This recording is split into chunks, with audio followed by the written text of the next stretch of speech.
Hello my dear ones. इस video में मैं बात करने वाली हूँ जब आप अपने आप को क्रिटिसाइज़ करते रहते हैं बार बार, सेल्फ क्रिटिसिज्म के बारे में, खुद की निंदा करना, यानी कि खुद को ही बुरे बुरे सजेशंस देते रहना कि आप ऐसे हैं। इस बारे में मैं बात करूँगी क्योंकि सेल्फ क्रिटिसिज्म बहुत लोगों की आज प्रॉब्लम है, खुद की ही बुराई करते रहना।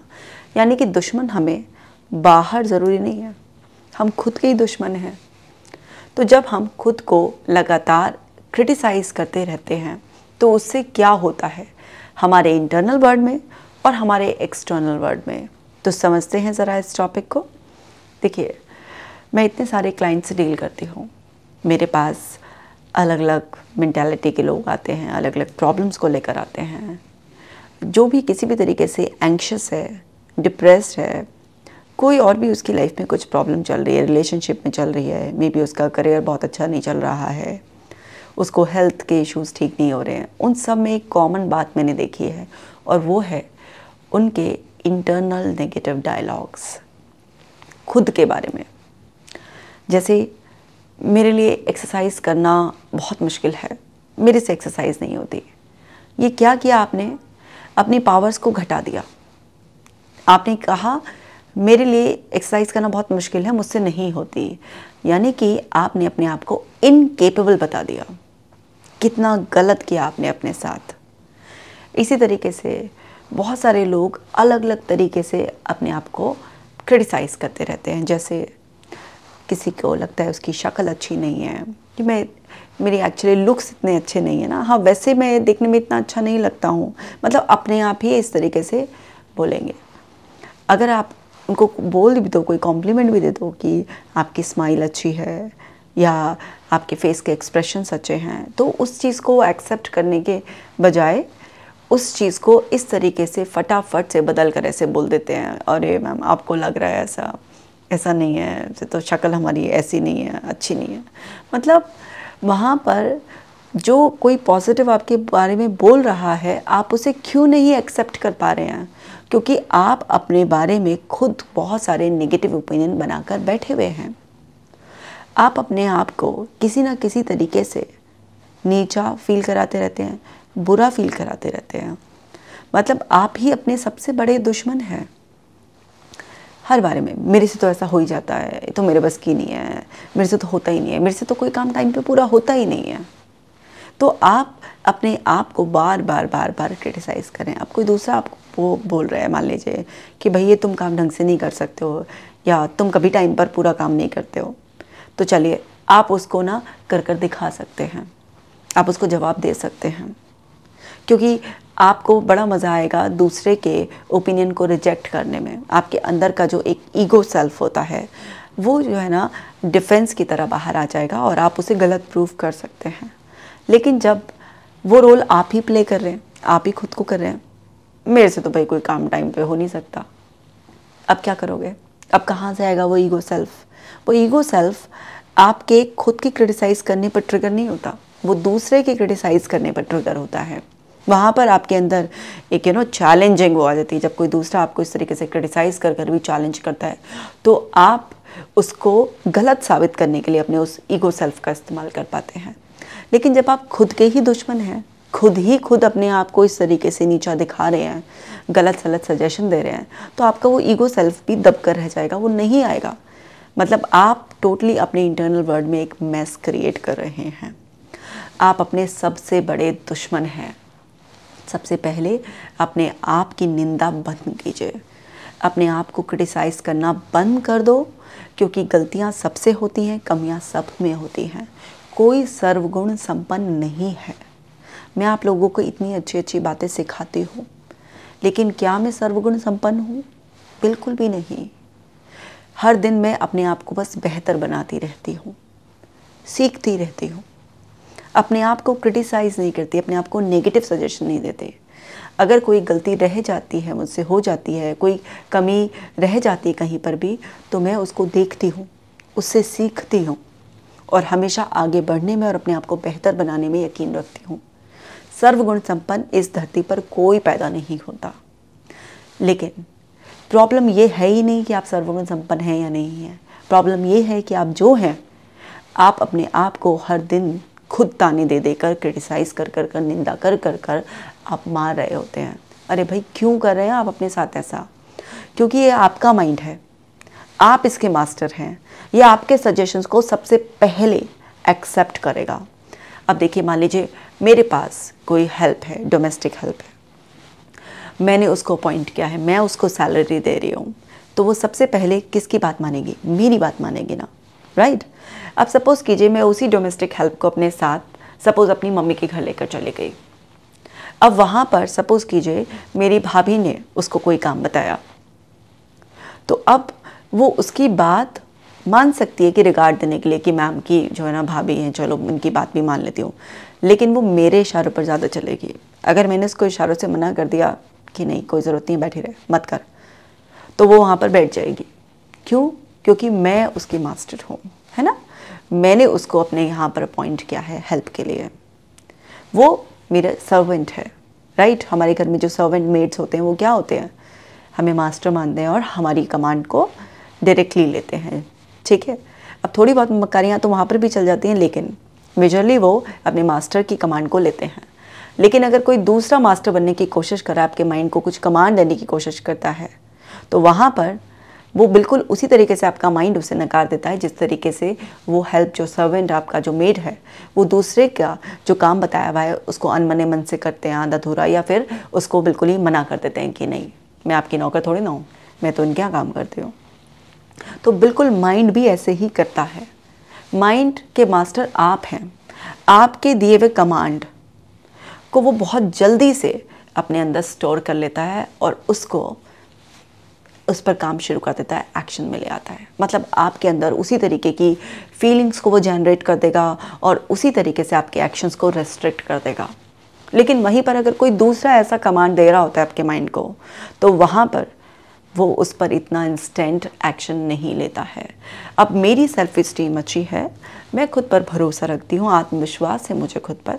कोई मुझे अगर उल्टे सीधी कोई भी सलाह देगा, कोई भी गलत सलत फीडबैक देगा या कुछ भी वो करेगा, तो क्योंकि मुझे खुद पर भरोसा है तो मैं उसे तुरंत फ़िल्टर कर दूँगी।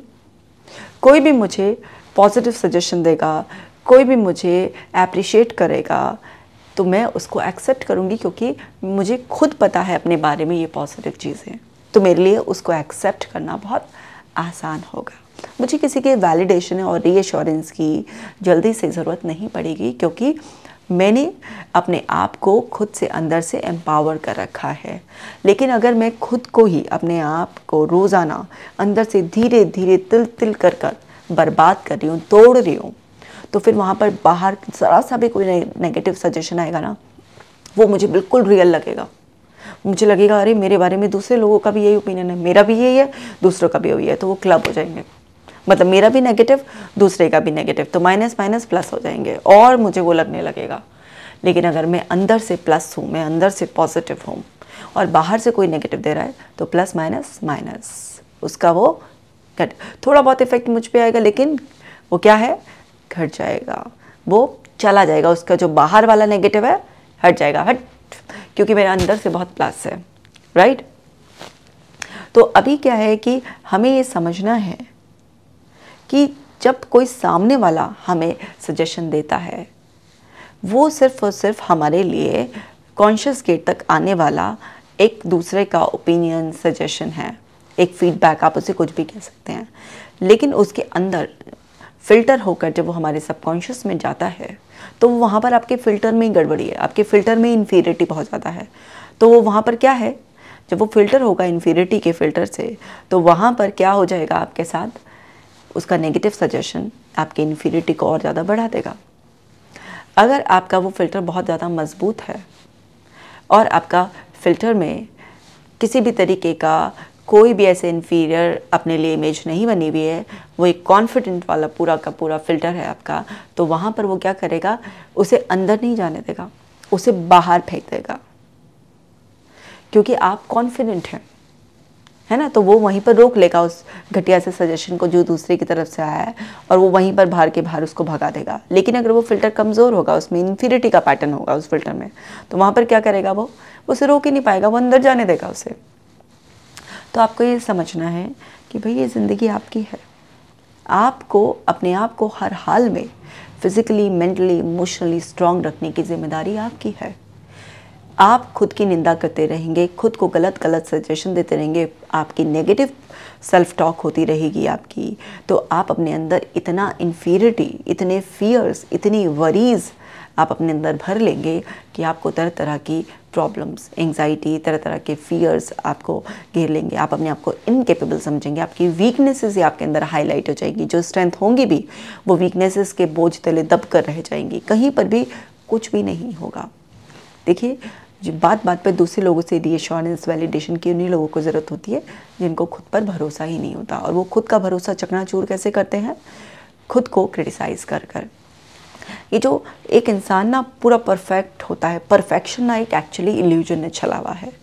कोई भी पूरी तरह से परफेक्ट नहीं होता, सब में किसी न किसी एरिया में एरिया ऑफ इम्प्रूवमेंट होता ही है। हर एक इंसान में बेहतर बनने का स्कोप होता है।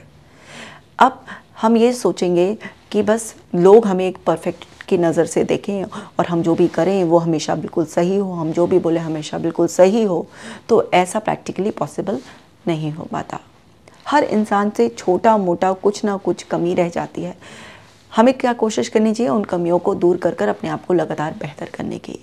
लेकिन ऐसा नहीं है कि वो छोटी मोटी कमियों के बेसिस पर हम अपने आप को कोसने लगे, अपने आप को क्रिटिसाइज़ करने लगे, जिससे कि हम जो एफ़र्ट्स डाल रहे थे वो एफ़र्ट्स डालने से भी हमारा मन हमें रोकने लगेगा। क्योंकि हम सब के अंदर फ़ियर होता है ना कि कोई हमें जज ना करे या कोई हमें क्रिटिसाइज़ ना करे। और जब हम उस फ़ियर को इतना ज़्यादा बढ़ा देंगे उस क्रिटिसिज्म से, तो फिर हमारे एक्शंस तो ब्लॉक हो ही जाएंगे ना वहाँ पर। तो आपकी लाइफ में कोई भी प्रॉब्लम है, सपोज़ आपको हेल्थ इश्यूज़ है और आपको कोई प्रोसीजर करना है, सपोज़ प्रैक्टिस, जैसे बहुत सारे लोग कहते हैं मैडम बस रिटन प्रैक्टिस नहीं होती, मुझे बहुत आलस आता है, या मैडम मेरी राइटिंग बहुत गंदी है, या मैडम मेरी राइटिंग ना बहुत ही स्लो है, तो मेरे से ना लिखा ही नहीं जाएगा, मैं आधा आधा एक घंटे में एक एक शीट भरूँगा। आपने क्या है, अपने आप को लगातार क्रिटिसाइज़ करें कि मेरे बस की नहीं है ये करना। तो आपको ये सब छोड़ कर क्या करना है कि ठीक है, मेरे लिए अभी ये रिटन प्रैक्टिस थोड़ी मुश्किल लग रही है क्योंकि मेरी इसकी प्रैक्टिस नहीं थी, लेकिन हर दिन जब मैं करूँगा तो मेरी अच्छे से प्रैक्टिस हो जाएगी और मेरे लिए आसान हो जाएगा। एक्सरसाइज करना मेरे लिए अभी शायद उतना इंटरेस्टिंग नहीं है, लेकिन अगर ये फ़ायदा देती है तो वाकई ही मैं इसमें इंटरेस्ट लेकर जैसे कुछ दिन करूँगा तो मुझे पता है, तो मैं आराम से नेचुरली इन एक्सरसाइजेस को एंजॉय करने लगूँगा। तो रियलिस्टिक पॉजिटिव सजेशन अपनी कमियों को दूर करने के, मेरा तो टाइम का भी पता नहीं चलता, मेरा तो टाइम कहाँ चला जाता है कुछ पता नहीं चलता, मेरा तो टाइम मैनेजमेंट बहुत पुअर है, फिर आपने अपने आप को नेगेटिव सजेशन दे दिया। तो फिर ये सब चीज़ें क्या हैं? ये सब चीज़ें आपको वहाँ पर प्रॉब्लम में डाले रखेंगी। मेरी तो किसी से पड़ती नहीं है, मेरे को तो पता ही नहीं है लोगों से कैसे बात करनी है। मतलब आप अपने आप को लगातार मेरे को मतलब जहाँ मेरे को खुद को बहुत प्यार करना चाहिए था, है ना, संभालना चाहिए था, आगे बढ़ाना चाहिए था, वहीं पर मैंने अपने आप को हर दिन पीछे धक्का देने की कोई कसर ही नहीं छोड़ी। तो जो भी आपके नेगेटिव इंटरनल डायलॉग्स, आपके बिलीव आपने अपने बारे में बना रखे हैं और आपको अपने अंदर तमाम कमियां दिखाई देती हैं, तो प्लीज़ अपना आप नज़रिया बदलिए। नज़र का इलाज तो कोई बाहर वाला कर देगा, नज़रिए का आप ही को करना पड़ेगा। कभी सोच रहे हो कि नज़रिए का इलाज भी कोई बाहर वाला कर देगा? नहीं करेगा। अपना एटीट्यूड चेंज करो भाई, एटीट्यूड चेंज करते ही ज़िंदगी बदल जाएगी। अपने आप को जैसे हो उसे एक्सेप्ट करो, शरीर के स्तर पर भी, मन के स्तर पर भी। आप जिस परिवार में पैदा हुए, जो हालात हैं उसे एक्सेप्ट करो पहले, और फिर रिस्पॉन्सिबिलिटी लो कि आपको खुद को भी हर दिन बेहतर करना है। खुद को बेहतर करते ही, खुद में इन्वेस्ट करते ही अपना टाइम, खुद में अपने पॉजिटिव थॉट्स को इन्वेस्ट करते ही आपकी ज़िंदगी बदल जाएगी, आपके हालात बदल जाएंगे। और ये सिर्फ और सिर्फ आप बदलेंगे, कोई दूसरा आपके लिए कुछ करने आने वाला है नहीं। कौन लेगा आपकी लाइफ की रिस्पॉन्सिबिलिटी? आपने कितनों के लिए रखी है? जब आप नहीं ले सकते तो दूसरा कोई क्यों लेगा आपकी? फिर दूसरी बात है, सबको अपनी अपनी ज़िंदगी में बहुत कुछ करना है, कोई क्यों आप में इन्वेस्ट करे अपना टाइम? और क्या ये आप उसे रिटर्न कर पाएंगे? आप तो इतने नेगेटिव हैं, चलो कोई इन्वेस्ट भी कर दे तो आप उसे क्या लौटाएंगे? नेगेटिविटी लौटाएंगे अपनी। तो कोई भी आप में इंटरेस्ट नहीं लेगा। सच्चाई तो कड़वी यही है। सिर्फ जो आपके बहुत ज़्यादा करीबी हैं वो कुछ दिन प्रयास कर सकते हैं, कुछ दिनों बाद वो भी आपको आपके हालात पर छोड़ देते हैं। तो जिम्मेदारी आप ही की है। एक्सेप्ट करो कि अभी मेरे साथ ये हो रहा है, मैं ये गलती कर रहा हूँ, और आप रिस्पॉन्सिबिलिटी लो। अपने आप को प्यार करो, दुलार करो, और हर दिन अपने आप को बेहतर करने के लिए अपनी लर्निंग को बढ़ाओ। फिर अपने आप को रोज़ाना अप्रिशिएट करो। अपने नज़रिए को हमेशा पॉजिटिव रखो, और मेरी बात याद रखना कि नज़रिए को आपको खुद ही बदलना पड़ेगा, क्योंकि नज़र का इलाज दूसरे से करवाया जा सकता है, नज़रिए का इलाज खुद को ही करना होता है। और इसका सिर्फ एक ही तरीका है, वो ये है कि अपने अंदर के इन बकवास घटिया से जो डायलॉग हैं, आपके खुद के बारे में घटिया सी राय बना ली है, उसको बदल कर अपने बारे में एक नई बेहतर राय बनाओ। आईने के सामने खड़े होकर, आँखों में आँखें डालकर अपने आप को कहो कि मैं खुद से प्यार करता हूँ, मुझे खुद पर भरोसा है, मेरे अंदर अगर किसी भी चीज़ को बेहतर करने की गुंजाइश है तो उसको बेहतर करने के लिए अब मैं तैयार हूँ। ये जीवन मेरा है, ये जिम्मेदारी मेरी है, और इसको बेहतर मैं बनाकर ही दिखाऊंगा। इस जोश जज्बे से मुस्कुराते हुए नई शुरुआत करो। अंदर की दुनिया बदलते ही बाहर की दुनिया बदल जाएगी। आपको जो अभी बाहर लग रहा है ना कि सब कुछ सही नहीं चल रहा है, वो जादुई तरीके से अपने आप ही सही हो जाएगा आपके अंदर ये बदलाव आते ही। तो उम्मीद करती हूँ कि आपको अच्छे से समझ में आ गया होगा क्या करने से बचना है और क्या करना है। ये ना जाने कितने लोगों की प्रॉब्लम है। शेयर कर दो इस वीडियो को, क्योंकि आपका एक शेयर घर बैठे ही लोगों को मेंटली फिट रहने में कंट्रीब्यूट करेगा, और इतनी अच्छाई हम सब के अंदर है। कमेंट कर मुझे भी बताना आपको ये वीडियो कैसा लगा। किसी और टॉपिक पर वीडियो भी चाहते हैं तो ज़रूर लिख दीजिएगा, जल्दी से मैं आपके लिए वीडियो बना दूँगी। आप अपना ख्याल रखिएगा। मैं मिलूँगी आपसे नेक्स्ट वीडियो में।